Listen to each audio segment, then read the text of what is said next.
The world mourns the passing of former Israeli Prime Minister Shimon Peres, a visionary for peace. U.S. Democratic presidential candidate Hillary Clinton looks for momentum following her first debate with Republican Donald Trump. And an American billionaire's ambitious plan to get humans to Mars by 2020. Africa 54 starts right now.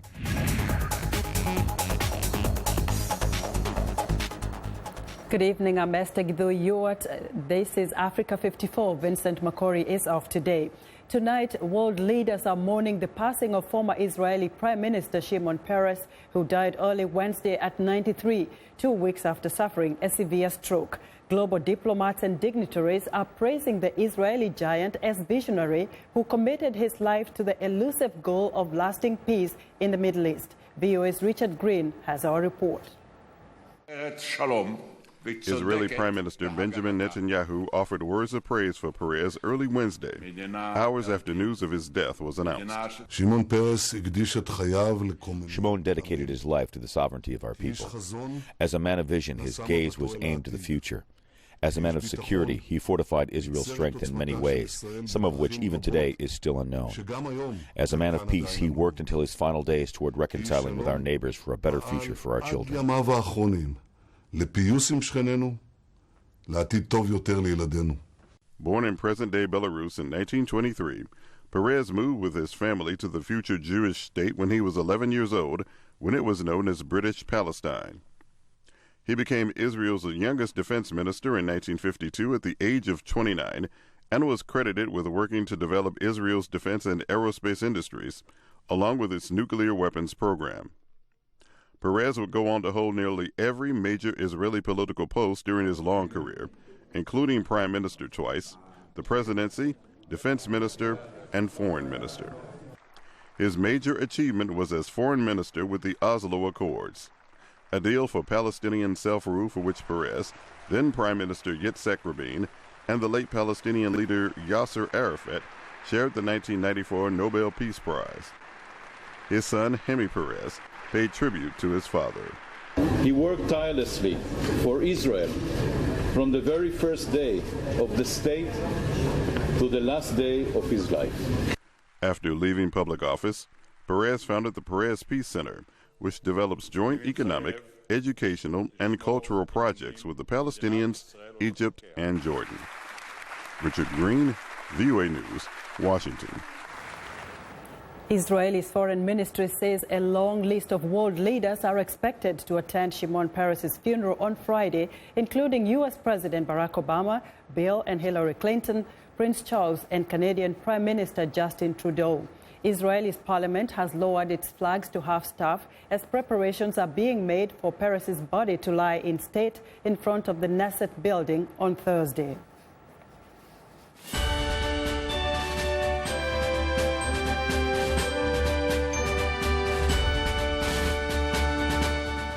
Now to the race for the U.S. presidency. Democrat Hillary Clinton is hoping for a boost in the polls after her first debate with Republican Donald Trump. A CNN ORC poll right after the debate found that 2/3 of those asked thought Clinton did a better job in the debate, the first of the three between the two White House contenders. VOA national correspondent Jim Malone reports on the debate's possible impact. Hillary Clinton appeared to have an extra spring in her step as she greeted supporters in North Carolina the day after putting in a strong performance in the first presidential debate. Did anybody see that debate last night?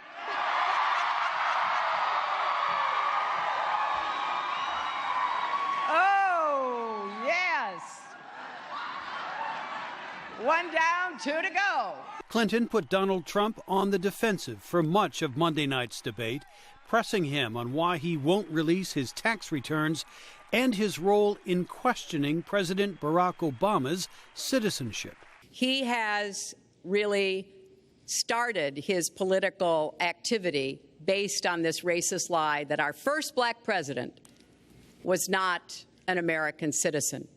Trump only recently declared he accepts that the president was born in the U.S. after years of trying to raise doubts. And I think I did a great job and a great service, not only for the country, but even for the president in getting him to produce his birth certificate. Secretary Clinton. Trump told supporters in Miami he thought the debate went well, even though earlier he complained about both the debate moderator and his microphone.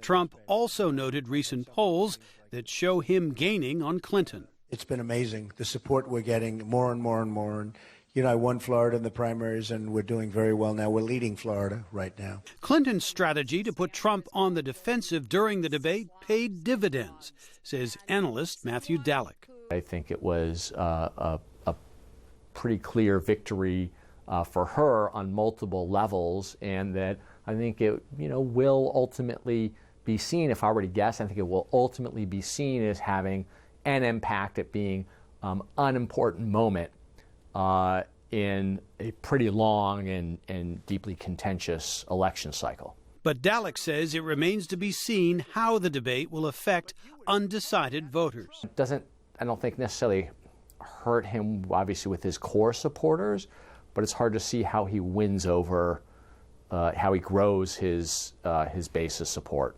Despite the positive reviews, Clinton still has work to do to address her weakness on the issue of trust, says Andra Gillespie via Skype. She's going to have to figure out ways to craft an image of herself that is trustworthy, that has worked past some of her mistakes. The next presidential debate is scheduled for October 9th.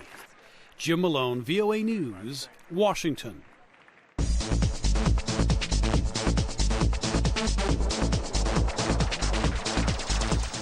Nationalists in France are the latest group to get a boost from anti-immigrant sentiment that's rising across Europe. Here's VOA's Europe correspondent, Luis Ramirez. There are fewer of them in the Mediterranean Sea these days. The rickety boats and dinghies that ferried more than 1 million refugees and migrants to Europe last year. With winter approaching, the perils grow. But that's not stopping desperate people from risking their lives to reach Europe. Though down by 50%, refugee flows are expected to continue at their current levels. The main reason? The intractable conflict in Syria. Have the drivers, have the root causes of forced movement, have they changed? And I think the answer is clearly, given the state right now of the Syrian ceasefire, clearly the root causes have not changed. It is not just Syrians dying while fleeing to Europe. The latest tragedy, a boat carrying 600 migrants capsized off the coast of Egypt last week. The bodies of women and children were among the some 170 retrieved. This is a tragedy. People are dying needlessly because our policies are basically end up indirectly and inadvertently subsidizing the smugglers because they're pushed into their hands. World leaders gathered in New York last week pledged to more than double the number of refugees they take in legally, with the U.S. raising its cap to 110,000 a year. I'm heartened by the commitments that have been made here today. They will help save lives. But we're going to have to be honest, it's still not enough. Not sufficient for a crisis of this magnitude. A fragile ceasefire in Syria collapsed last week after Syrian jets bombed a UN aid convoy, and the Syrian government announced a new military offensive in rebel-held Aleppo. Syrians account for 28% of refugees in Europe this year, and with no end in sight to the conflict now in its 6th year, the trend is likely to continue. For VOA correspondent Masoud Farivar, I'm Steve Baragona.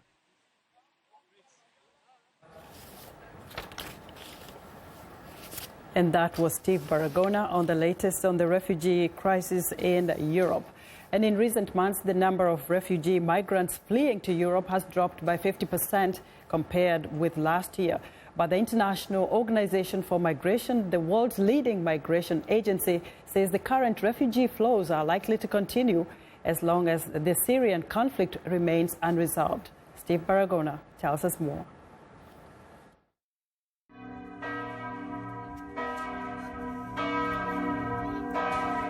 Like the famed stained glass in Chartres' ancient cathedral, the population of France has many facets.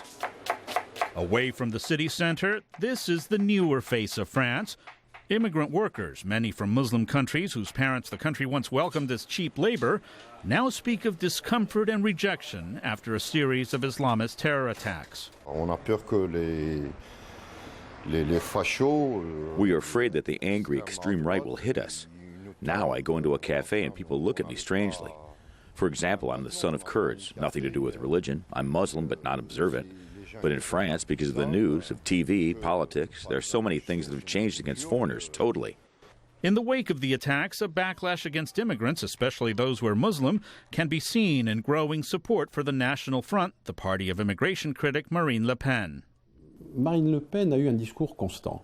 On ne peut pas lui reprocher. Marine Le Pen has had a constant message that one cannot say has been anything but clear. Immigration must be severely regulated. We must regain control of our borders and abandon the Schengen zone, which has been very catastrophic. Qui est catastrophique. In its stance against porous borders, in Europe's case Schengen, and immigration, the National Front finds common ground with other nationalists on the continent and across the sea. Not only in Chartres, but elsewhere in France, Muslim immigrants interviewed believe a victory by U.S. presidential candidate Donald Trump could further encourage French voters to support anti-immigrant populists. It'll create more racism and it'll create problems in America and in France as well. The National Front will gain support in France. Why? Because if he wins, that will cause the French to change their way of thinking and say, why should we not do the same as the Americans? Some, but not all, Muslim immigrants here in Chartres agree. If he becomes president, that will mean he will spread his trash throughout. No, he will not. As in other parts of France, here the topic of Muslim immigrants and their families is a touchy one. Chartres was the hometown of one of the attackers last November in Paris. Some longtime residents say they choose not to let that or other events change the way they see their Muslim neighbors. Me, I'm not a racist. A Muslim is a Muslim, a Christian is a Christian. We do not have the same point of view, but everyone should respect the other and everything will go better in the world. Unfortunately, not everyone thinks like I do. While we found no one who supports Trump among French Muslims here, there was little love for his opponent. Many blame Hillary Clinton for the Middle East policies of the current U.S. administration, of which she was a part, arguing intervention in the region helped give rise to the new terrorists, with whom ordinary Muslims are sometimes conflated. Luis Ramirez, VOA News, Chartres, France.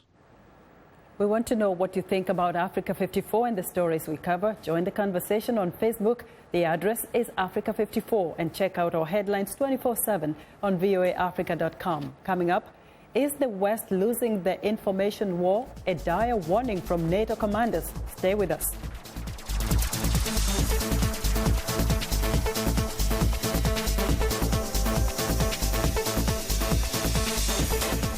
Health news and notes. This is Living Better. Living to be 100 is no big deal in Acciaroli. In this village in southern Italy of only 2,000 people, 300 residents have lived for a century or more. Researchers want to know why. Amina Fodolo is 93. We eat a lot of fish and fresh produce and olive oil, she says. These are components of the Mediterranean diet known to researchers since the 1950s. Now, Italian and American scientists like Alan Mizell are trying to find out if there's something in addition to what the locals eat that makes them live so long. Is there something in their genes that may, along with something they do, make them live longer and healthy? Researchers looked at 80 elderly people from Acciaroli who are physically active and also breathe unpolluted air and live stress-free lives, factors researchers are trying to understand for their possible roles in longevity. I'm Martin Seacrest for VOA's Living Better.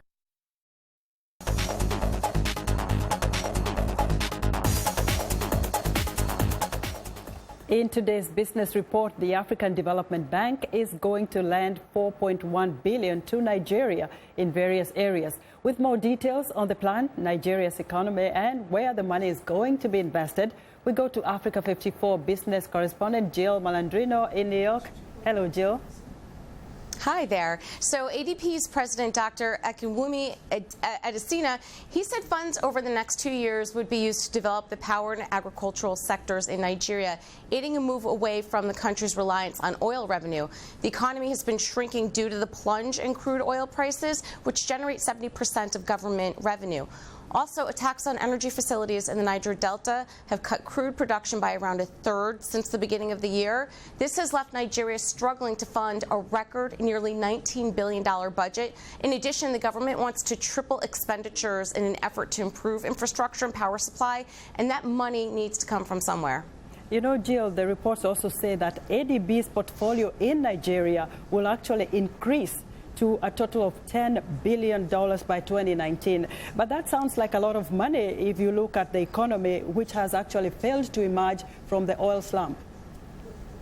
That's an excellent point, and at first blush, I thought the same thing. But Adesina made an important observation about debt versus liquidity, which are two very different things.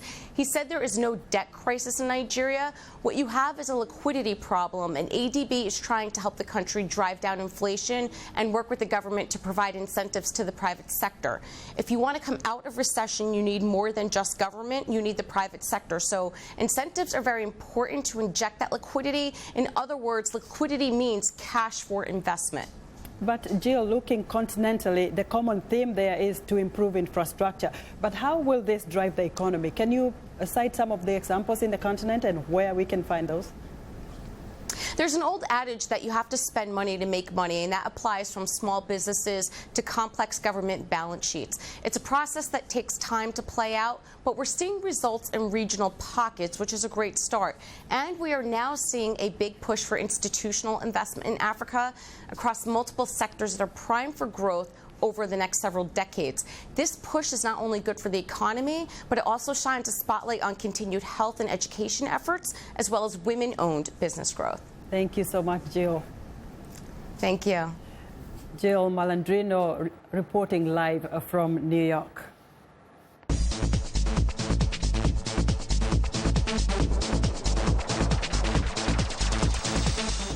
NATO commanders are calling on the West to step up its efforts to combat and counter the information war being waged by its adversaries. The commanders warn that countries like Russia are exploiting the freedom of the press in Western media to spread disinformation. Here's Henry Ridgewell. The vanguard of Russia's forceful takeover of Crimea in 2014, the unmarked, heavily armed gunmen, now widely known as the Little Green Men. Moscow initially denied they were Russian military, yet weeks later, similar unidentified armed units appeared in eastern Ukraine. The simultaneous deployment of disinformation and military power has become known as hybrid warfare. Speaking at this month's United Nations General Assembly, Ukrainian President Petro Poroshenko said such tactics are being waged against the whole Western world. Political pressure, blatant propaganda, interference with the electoral process, economic cohesion, secret subversive and military operation, cyber attack, misuse of diplomatic measures. These are modern and convenient methods of the undeclared war. At a conference on information warfare at the London-based Royal United Services Institute this week, NATO's Director of Strategic Communications said the West is playing catch-up. The technology is ours. The marketing powerhouses are in our countries. Yet we're having this discussion against the feeling of being pushed by different actors. Russia, Daesh, also China, in more subtle ways. The conference focused on the growing reach of Russian state media, such as the 24-hour news channel Russia Today, or RT, often accused of being a propaganda outlet for the Kremlin. Senior editor at The Economist, Edward Lucas, argued channels like RT should not be considered as journalism. Russia has really grasped the post-truth environment, and they will lie about things absolutely brazenly. They understand the weaknesses of our media in the post-Cold War environment, that we prioritise fairness over truth. Lucas said the West should do more about what he termed social media hygiene. There's a real problem with comment fields and with fake social media accounts, particularly on Twitter. The Russians are putting lots and lots of money into creating tens of thousands of trolls. NATO officials said Russia includes information strategy as a key pillar of its conflict planning, but in the West it is often handed off to separate public relations teams. We are still fighting on the margins, when actually a properly funded strategic communication effort is incredibly cheap compared to other costs. Leahy warned Russia was deploying disinformation and hybrid warfare in its intervention in Syria, most recently in the disputed bombing of an aid convoy outside Aleppo earlier this month. He added the West must learn how to fight back. Henry Ridgewell for VOA News, London. Nigeria is facing tough economic times, and analysts say this is just one of the many challenges facing the government of President Muhammadu Buhari. VOA House reporter Ladan Ibrahim interviewed President Buhari on the sidelines of the United Nations General Assembly, and he joins us now. Ladan, welcome to Africa 54. Thank you, Esther. Well, most Nigerians are saying they are unable to put food on the table. And I'm just wondering, in your discussion, what measures is President Buhari proposing to take? Yeah, knowing that Nigeria's economy is a mono-economic, the president said he is going to diversify this time around and is going to give agriculture a priority. And that is the program he initiated as it is. That's his take on this issue. That they've initiated a program that where they will assist farmers in the country.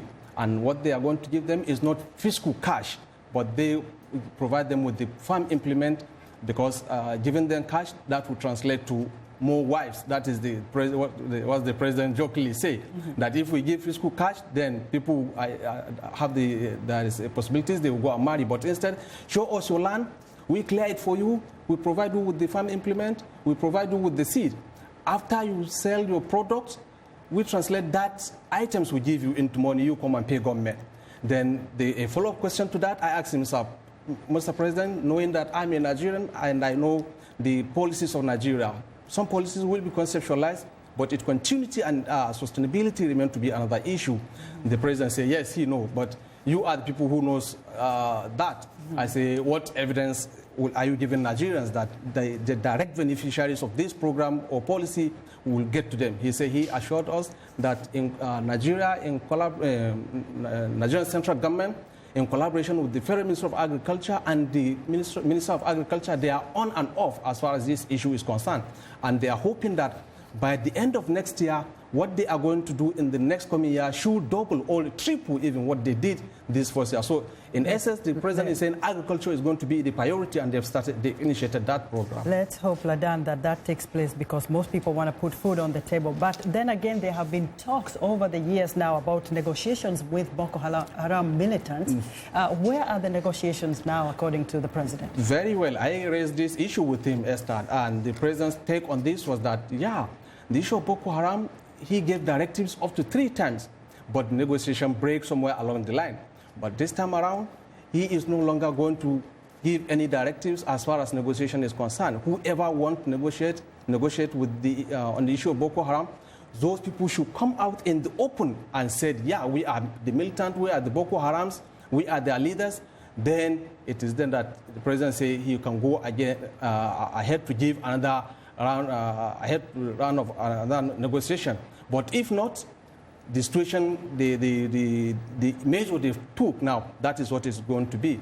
Then I follow it again with another question on the issue of the militant, the Niger Delta, who are creating a lot of problems as far as the pipelines of the gas is concerned, and which is one of the major sources of electricity.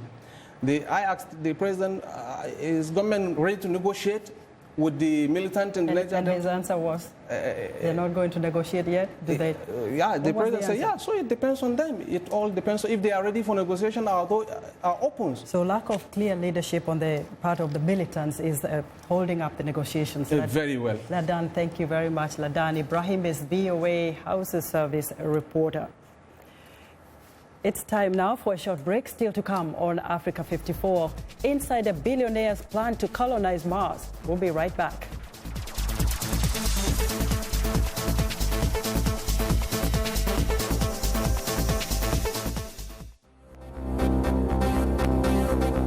If you've just joined us, I'm Mariama Diallo, and here is a quick recap of today's headlines. In Gabon, Ali Bongo is sworn in as the country's president, calling for unity after a disputed election win that sparked deadly unrest and divisions in the country. In Somalia, a journalist working for a popular Mogadishu radio station is killed by an unidentified gunman while visiting his parents. In Kenya, police fire live ammunition and tear gas to disperse multimedia university students protesting over road safety. Finally, in Ethiopia, the country celebrates a festival marking the ancient discovery of a cross by Queen Helena, believed to be the one upon which Jesus was crucified. That's all for today. Thanks for watching. We'll see you next time.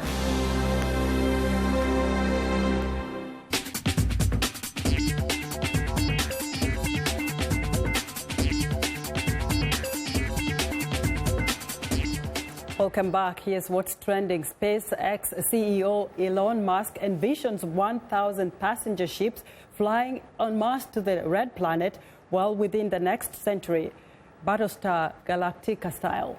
The Pretoria-born billionaire outlined his plan to establish a self-sustaining city on Mars during a speech in Mexico. He wants to make humans a multi-planetary species by colonizing the Red Planet.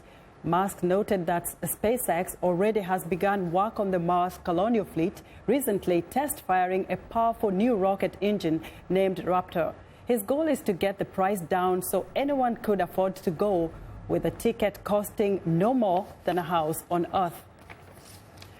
Meanwhile, back on Earth, China's largest ride-sharing taxi app, Didi, is investing $10 million in China's leading bike-share platform, Ofo Bicycle.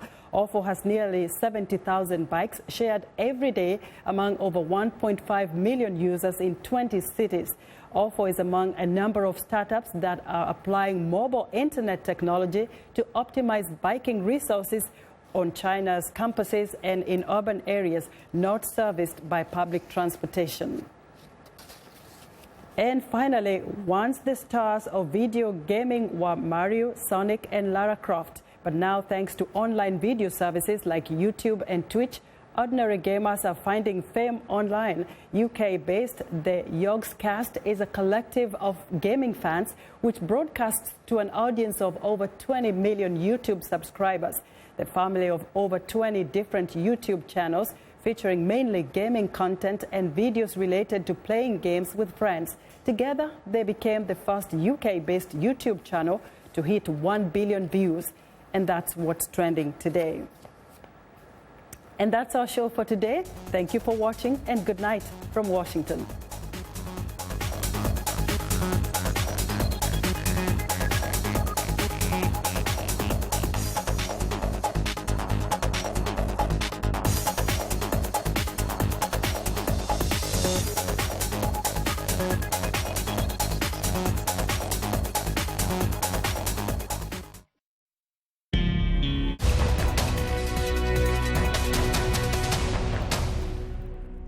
Welcome to the Voice of America's Newswords.